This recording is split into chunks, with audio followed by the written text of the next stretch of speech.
Hola, ¿qué tal? Muy buenas tardes. Este es un episodio nuevo de una temporada nueva de Veracruz a Fondo. Esta vez estamos con el señor Fulgencio González. Fulgencio González, mucho gusto. Gracias, igualmente. Tenía tiempo que no, ya me había confirmado el señor Fulgencio de darme la entrevista y bueno, ahora es que tengo el tiempo, ¿no? Pero bueno, hay mucha gente que no lo conoce y qué triste, ¿no? Que no conozca a una persona tan importante, pero me gustaría que lo dijera de su parte. ¿Quién es usted y qué ha hecho por Veracruz? Correcto. Buenas tardes ante todo. Yo soy el señor Fulgencio González de Preya, fundador del pueblo de Veracruz, antiguo Camarón. Nací aquí en el año de 1946. Cuando vinieron los primeros pobladores del cerro de población de Cabra, que los gringos lo expulsaron, lo mandaron para acá, para Camarón. Se establecieron aquí y aquí nací yo en el año 1946 y me he mantenido durante 77 años aquí en esta población. Wow, bueno, eso mucha gente no lo conoce y es bueno que hagamos este tipo de docencia, se le puede decir, de historia para no dejar morir nuestro pasado, ¿no? Correcto. Entonces, sí, me gustaría hacerle un par de preguntas sobre todo lo que usted conoce. ¿Cómo se llamaba Veracruz antes? Porque me dicen que Camarón, que esto, que lo otro. ¿Cómo comenzó Veracruz, su primer nombre? Correcto. En el año de 1930, los Estados Unidos, con la construcción del canal, desalojaron a los colonos de Cabra hacia este lugar que se llama Camarón, porque ellos necesitaban esos terrenos por varios motivos estratégicos, ecológicos y para sus prácticas militares.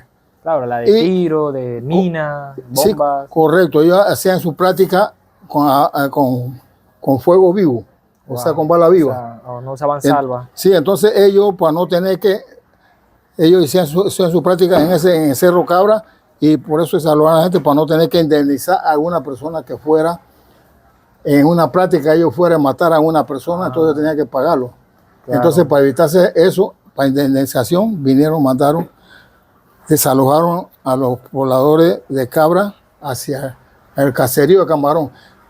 Hago contar una cosa, que cuando ellos llegaron aquí, los colonos de Cabra, aquí había unos pobladores que vivían primero que los colonos, que se llamaban los patuás. Los patuás eran descendientes de franceses, de los franceses que estaban construyendo el canal en el 1890.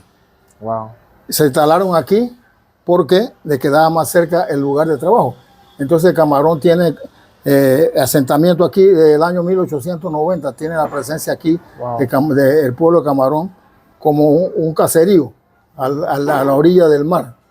Excelente.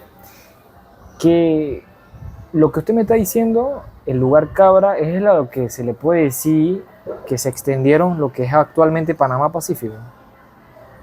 Es correcto, hay partes que están ocupando ahí. El Panamá Pacífico está ocupando ese lugar porque Cabra queda como a 2 o 3 millas al norte de Howard. Todos esos lugares ya, el Panamá Pacífico se ha apropiado de todo eso. Se han apropiado. Sí, porque el Panamá Pacífico es una institución del Estado. Y entonces hay parte de Cabra, donde estaba el caserío que da origen al pueblo de Camarón, antiguo, actual Veracruz, se instalaron ahí. Perfecto. Para hacer una recapitulación breve de lo que me ha mencionado el señor Fulgencio, nuestro nombre primero era Cabra. Correcto. Luego se llamó Camarón. Y por último, Veracruz. Veracruz, en el año 1930 se fundó el caserío de Camarón. Perfecto. ¿Por qué se llamaba Camarón? Yo he escuchado de que aquí había abundancia de camarones. Correcto. Casualmente ese es el origen del nombre de Camarón, porque en la playa había abundancia de camarones. Había abundancia. Y entonces lo bautizaron con Camarón. Le pusieron el nombre del pueblo Camarón. Claro, entonces ahí está el cambio, ¿no?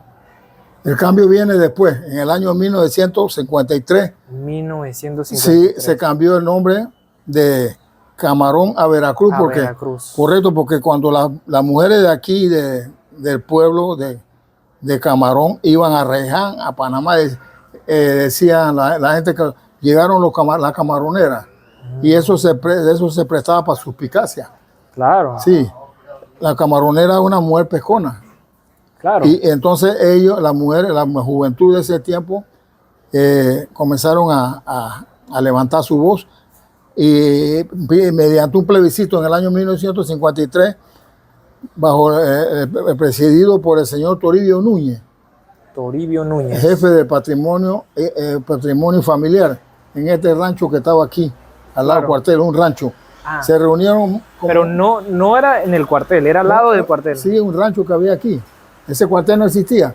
Antes del No, ok. no existía. Había un rancho grande que servía para escuela, servía para proyectar películas, servía para hacer baile, servía Wow. era multiuso. Claro. Ese rancho lo tenía multiuso. Y entonces, Casualmente era lo que es actualmente como el almendro correcto. o como el jorón de la Soberana. Bueno, Así. entonces ahí en ese rancho, como le vuelvo a repetir, se efectuó el plebiscito, donde habían casi 100 personas que eran los que habitamos aquí en el pueblo. Yo estaba chiquillo, tenía 7 años, pero Wow. recuerdo siempre que yo estaba asomado aquí, porque nosotros tenemos la casa aquí, una casa de madera grande. Yo me asomé aquí y veía poco gente ahí.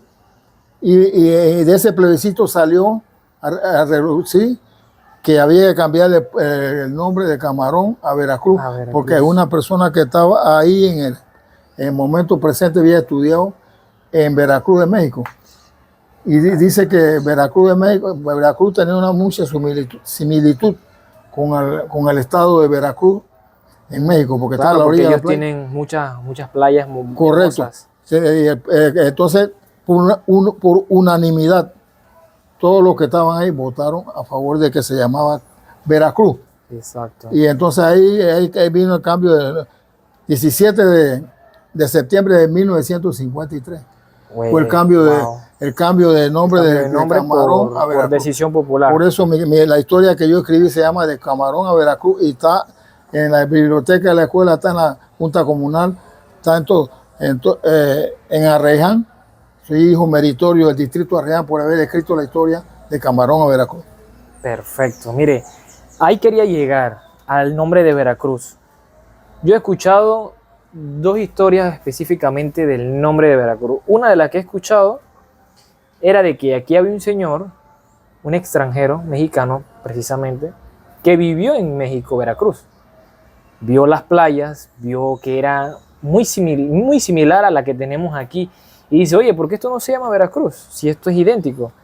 Supuestamente fue de ahí. La otra historia que tengo es que había un padre aquí de la iglesia, una iglesia que estaba creo que por acá atrás, y había una cruz que ya no está, o no sé si está. No, la cruz existe aquí atrás. La cruz aún está. Bueno, Sí. él decía que este lugar esta es la verdadera cruz, y de ahí sale el nombre Veracruz. Claro, esto es un poco de lo que he escuchado también de parte del señor Rodolfo, que conoce un poco de la historia también y me ha ido comentando cosas. Pero claro, yo quiero hablar con una persona que tiene data de verdad, que tiene más longevidad y que conoce más cosas. Por eso hay que asegurar la historia de esta manera. Correcto. Dice que los pueblos que olvidan su historia están obligados a repetirla. Sí, no, pierden su identidad. Ah, claro, claro. No obligado a repetir, sino que pierde su identidad automáticamente. No, porque sí. si una nación, un país, una nación, o como llámese como se llama, un estado, una provincia, pierde su origen, pierde su identidad automáticamente, se pierde. Porque no están enclavados en el presente, no en el pasado. Hay que tener presente el pasado, que es el que vale. Claro. Sí. ¿De dónde vinimos? Correcto. ¿Quiénes éramos? El origen de nosotros. Exactamente. Ahí es donde está todo el detalle, el origen de los pueblos. Cada pueblo tiene su origen. Todos los pueblos no tienen el mismo origen. Todos los pueblos en el mundo no tienen el mismo origen. Cada uno tiene un origen diferente. Exactamente. Todos tenemos nuestras tradiciones, todos tenemos nuestras costumbres, nuestra cultura, nuestro pasado.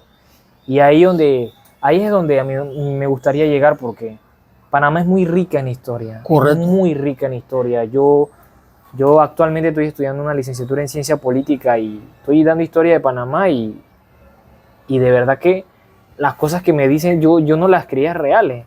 El tema de la batalla de los 1000 días, la batalla del puente de Caledonia. Correcto. Hay tantas cosas que de pronto a muchos jóvenes se les va a hacer aburrido, no les va a interesar, pero hay que hacer docencia sobre esto. La batalla del puente Caledonia fue que definió la nacionalidad de nosotros, porque ahí perdieron los conservadores contra los liberales.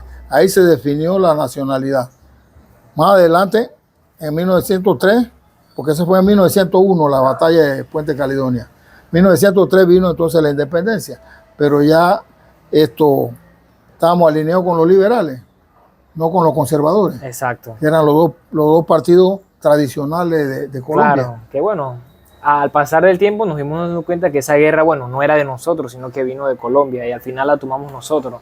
Otro detalle muy importante, cuando Estados Unidos ya hizo el canal y formó la República de Panamá, dice que la República de Panamá se formó en el Wall Street Journal, okay, allá en Estados Unidos. Perfecto, mire. Porque ellos le convenía independizar a Estados Unidos, de Panamá, de Colombia, porque Colombia nunca firmó ningún tratado con Estados Unidos para cederle la... En el año 1846, Estados Unidos y Colombia, en un tratado que se llama Mayarino-Bilac, fracasó. 1860, el tratado de Urrutia-Thompson, fracasó. Sin embargo, en 1860, el tratado Guay-Salgar, que los franceses firmaron con Panamá para comenzar a construir el canal de Suez, porque del canal de Suez, el conde Ferdinand de Lesseps venía precedido de fama mundial porque había construido el canal de Suez. Entonces, Colombia le dio el aval. Prefirió a Francia que a Estados Unidos. Entonces le dio el aval mediante el tratado Guay-Salgar. Bueno, y resulta ser que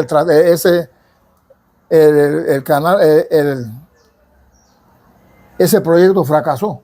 Fue un total rotundo fracaso. Sí, ya sabemos que por la fiebre amarilla y por diferentes... No supieron administrar bien, correcto, los diferentes factores por el tema del clima, el correcto, tema del sector. Ellos nunca habían estado en un lugar tropical. Correctamente. Y ese fracasó. Exactamente. El canal universal francés fracasó. Por cierto, mire que, bueno, nos hemos salido un poquito del tema. Sí, pero hay que hablar. Es historia de Panamá, ¿no? Pero... Sí, pero tenemos que mencionar la teoría internacional mundial, claro, también. Historia de Panamá, ¿no? Porque si mencionamos a Estados Unidos y a Francia, ya estamos hablando de historia mundial. Bueno, exactamente. Ya no estamos hablando de historia nacional, de otros países. Entonces eso entra a complementar la historia mundial. Sí, claro. Dígame. Bueno, lo otro que quería preguntarle era, aquí en Veracruz tenemos un problema, y yo creo que usted lo sabe, no todos lo vivimos, pero la mayoría sí lo vive, el problema del agua. ¿De cuándo acá está ese problema? Yo he escuchado que antes no había problema de agua, y que más o menos llevamos 20, 25 años con problemas de agua. Si me puede decir usted, desde su juventud, lo que usted conoce, ¿desde cuándo es el problema del agua y qué es precisamente, qué es lo que lo causa, ¿no? Desde siempre el pueblo de Camarón o Veracruz, como se llama, ha tenido problemas con el agua. Antiguamente, cuando yo estaba chico, nosotros teníamos que beber agua de la quebrada. Más o menos, ¿desde qué año tenemos problemas entonces de agua? Desde siempre, y todavía lo tenemos. O sea, desde 1930.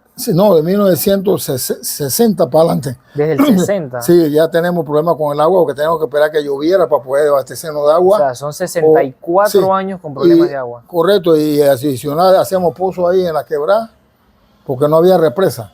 Y en esos pozos nosotros nos abastecíamos agua para consumo humano. Así que yo conceptúo que toda la vida ese problema está aquí latente. Actualmente es por el crecimiento demográfico desmedido que ha habido en Veracruz. Precisamente, sí, claro. No se le puede brindar agua potable a las personas que viven a tan... Han hecho barriadas así por hacer, claro, sin tomar en cuenta el vital líquido. Porque la prueba está que Cerro Cabra, yo cuando era corregidor, yo fui allá, ellos tienen un acueducto con gravedad, una quebrada que hay grande, y ellos, yo fui a ver el acueducto, me tocó ir a una inspección ocular al lugar. En el año 1999 yo era corregidor aquí, y fui a hacer una inspección ocular porque tenía que hacerlo. Y me percaté de que esa gente allá arriba, como el acueducto no llega hasta allá, ellos hicieron un acueducto rural allá, en el Cerro Cabra. Y entonces yo fui al lugar donde está el lugar donde se distribuye el agua, el represamiento del agua. Y de ahí ellos se instalaron su tubería y usan, le baja el agua por gravedad. Wow. Estoy hablando de 1999. El agua le baja por gravedad a los que viven en Cerro Cabra. Claro, y no, también falta mencionar el tema de Panamá Pacífico. Ellos son Veracruz y ellos están creando muchos pH, muchas barriadas, muchos edificios, las construcciones, tanta agua que tienen que usar. Ellos no tienen problema de agua. Y eso hay que hacerlo saber a todos los veracruzanos que lleguen a ver esto. En Veracruz hay un problema grande de agua potable. Y no es que el agua no hay, sí, el agua hay. El problema es que lo que se ha visto más últimamente es el tema del negociado, ¿no? Lo manejan los carros cisternas. A ellos les conviene tener la enfermedad y no darnos la cura. Por eso es que tenemos ese problema de agua. Correcto. Exactamente. En el año 1978 llegó el acueducto aquí a Veracruz, ya era que Veracruz ya no era Camarón, era Veracruz. Mediante los tratados Torrijos-Carter, los norteamericanos permitieron que el agua viniera de Howard. Y entonces instalaron la tubería y nosotros cogemos agua de Howard. Y esa agua de Howard viene de allá, de Paraíso, solo por allá. Entonces nos abastecemos de eso. Pero vuelvo y repito, el crecimiento desmedido del pueblo. El pueblo tenía en ese entonces unos 10,000 habitantes, ahora tiene 30,000. Claro. 3 veces la cantidad de habitantes. Entonces han hecho muchas barriadas sin haber hecho un estudio de factibilidad. Exacto. Con relación al agua. Ahí van a hacer una barriada en el gobierno de Mireya Moscoso, aquí donde está el Venado. Ajá. Iban a hacer una barriada ahí. Eso, el pueblo se opuso porque eso iba a causar problemas por el motivo que no iba a abastecer el pueblo bien, porque esa agua se iba a quedar allá. Exactamente. Entonces la gente se opusieron y ese proyecto no fue el gobierno de Mireya Moscoso. No, el proyecto fracasó. Por eso, porque hay que estudiar primero si hay factibilidad de agua para todo.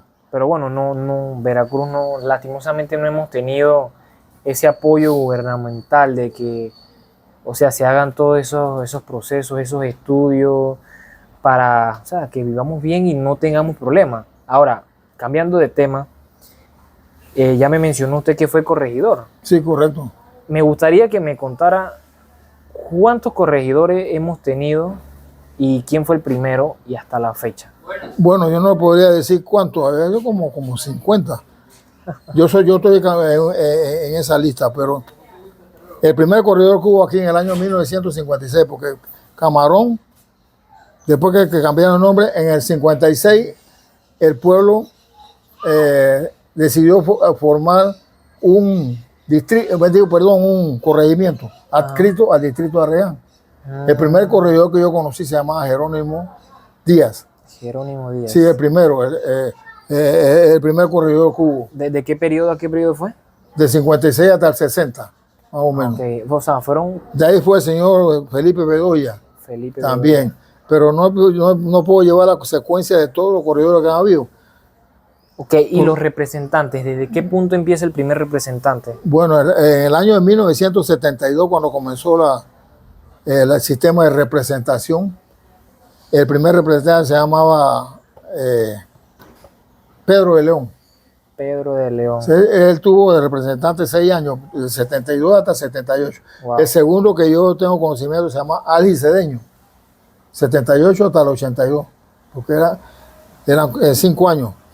Y entonces ahí han seguido, ahí yo lo tengo anotado en el listado, todos los representantes, sí, pero los corredores sí se me escapa de la mano. Okay. Conozco los primeros, pero no puedo decirles cuántos corredores han habido aquí. Bueno, de los representantes que yo he logrado sí rescatar, que conozco, no tenía en mente, ¿no? El señor Pedro de León, El primero. el señor Algis Cedeño. Sí, el segundo. Creo que también, si no me equivoco, al vecino que tenemos aquí, ¿cómo se llama?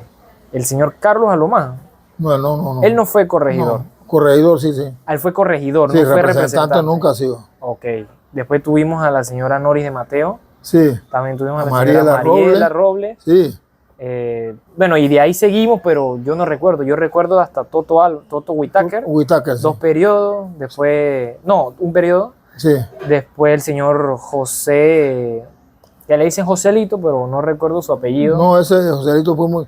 Cuando Toto Whitaker en la invasión tuvo que renunciar, lo tomó el mando Modesto Álvarez, que era el suplente. Modesto Álvarez. Sí, pero Toto se volvió a reelegir en el 2001, por allá. Volvió de nuevo y se reeligió como representante y tuvo hasta el 2005. Okay. Y entonces ahí lo relevó Mariela. Mariela. Sí, entonces ahí hemos ido... Claro. Claro, ya después del señor Joselito llegó el señor Gregorio Ángeles. Gregorio Ángeles. Después gana el señor Ronald González, actual representante. Así mismo es. Y bueno, así andamos en la contienda. Sí, señor, así es. Así que podemos dar por finalizado este capítulo. Hablamos de muchos temas importantes. Tenemos mucho más que hablar. Hay muchos temas que la ciudadanía debe de conocer sobre historia. Pero sí, cualquier cosa, voy a estar subiendo el listado de todos los representantes que ha tenido Veracruz. Yo lo tengo ahí, si lo quiere. Usted lo tiene. Bueno, luego lo subimos y se los mostramos a... Si quiere lo busco y se lo puedo leer para que... Bueno, perfecto, lo puede leer. Bueno, hicimos una pequeña pausa porque el señor Fulgencio hizo una pausa para ir a buscar el listado que tiene de todos los representantes que ha tenido el corregimiento de Veracruz desde 72. Desde el 72 hasta el 2024. En 1972, Torrijos implementó el sistema de representación, porque los corregimientos son la esencia base de un país. Los corregimientos no son los distritos ni las provincias, son los corregimientos, la primera base fundamental de un país. La prueba está que hay 700 corregimientos y distritos. Sí. No es demasiado, sino que es la base primordial de un país, los corregimientos, lo más chiquito, pero lo más importante para un país. El primer representante que hubo aquí se llamaba Pedro de León, 1972 a 1978. Okay. Algis Cedeño, 1978 a 1983, porque eran 5 años. Eloy Harden, 1983 1989. Nori de Mateo, 1990 1995. Casualmente, lo interrumpo. Ella me debe una entrevista, yo espero que vea este video. He hablado varias veces con la hija, la señorita Lina.